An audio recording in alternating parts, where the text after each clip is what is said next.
thank you for doing this, recognizing the heroes, because as someone that's been an entrepreneur for 30 years and not a career politician, I understand what you go through, and appreciate Ms. Nelson being here today because she's been very active in our chamber and all that you've done. Let me just say, and as you know this, that 99% of all the businesses in Florida and Tallahassee, our capital, are small, medium-sized businesses. They create 70% of the jobs. I don't think we celebrate small business enough in this country. I think it's what makes this country great, fundamentally. So I can't say enough to applaud you. And then I've been through two tough cycles in the 80s where we had 20% interest rates, the 90s where we had the S&L banking crisis. But this is the worst I've ever seen in the last 30 years I've seen in business, or last 35 years. You'd have to probably go back to the 30s. But again, I applaud your success. I'll give you one other statistic just to tell you how great you are. They've said, the U.S. Chamber said that 8% out of businesses start up, out of 100 succeed in 5 years or still standing, let alone in this environment. So again, I applaud your efforts.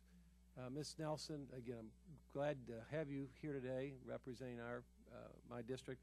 What are the keys, a couple of keys that you think are the keys for you to survive through this struggling time? Because I got to tell you, most of the businesses in our area, there are some niches are down probably 30%, and many of them, unfortunately, are in the bubble or been out of business. What's been the key to your success, you and your husband? Well, I think, as we talked about before, I think the most important piece of being a business owner, and I think we've all talked about it, is pioneering new ways to do business. I mean, in tough times like this, you just learn to roll up your sleeves and get the work done, to innovate, to be a pioneer. We've all done that. And you have to do things that are uncomfortable. You have to change your staffing. You change your health care benefits. There's a ton of things that you have to do in order to survive. It's not comfortable. It's not what you like. And quite frankly, I think we get a little comfortable when things are good. And we're used to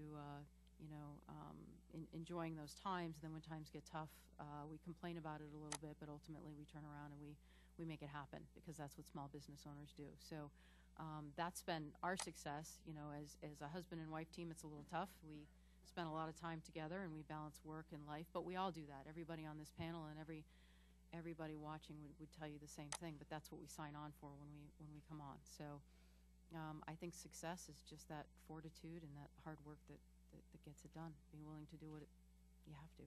Yeah, well, you definitely have that attitude, and that's the reason you're successful. Mr. Eifer, I wanted to ask you, because you brought up taxes, the mentality up in Washington is tax the rich. The rich, I know, most of them are small business people, medium-sized companies with pass-through income. Either they've got an LLC or a subchapter S or a partnership or a sole proprietorship. What's your thoughts on that? You touched on that, because what happens if you make $750, you don't take home $750, and if you got to pay another 10% in tax, it's a couple more jobs that you're not going to be able to hire somebody. But I'd like to just have you add on if you think I'm right on that.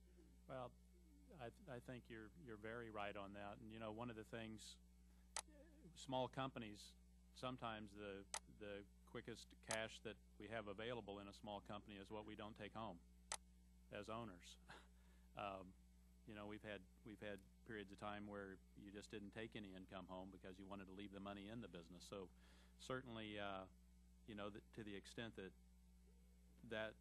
taxes would affect the livelihood of any entrepreneur and what they take out of the business, versus being able to leave the funds in the company, it certainly makes a difference, because I know recently we've only been taking out of it what we need to live on, and having the tax rates minimal gives us more liquidity that we need to support our families. So to that, thank you for that, because I'm limited time. I want to get one more question into the panel, because this is something I wasn't planning on talking about, but it's been brought up twice here today, and I heard it in town hall meeting a week ago Saturday. And I'm as passionate as anybody. All of us working families in the country are clearly hurting.